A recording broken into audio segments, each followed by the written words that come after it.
How to use soy sauce.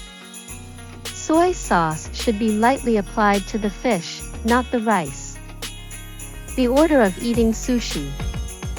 It's best to start with lighter tasting white fish and gradually move to richer pieces like tuna and sea urchin.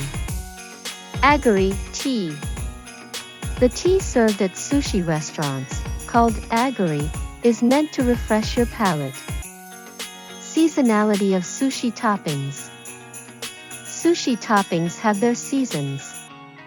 For example, winter yellowtail is rich in fat and especially delicious. Why sushi is served cold. Sushi is served cold to preserve the fresh flavor and texture. Thanks for watching. If you enjoyed this video, don't forget to like, share, and subscribe to Knowledge Nuggets for more fascinating facts and trivia. See you in the next video.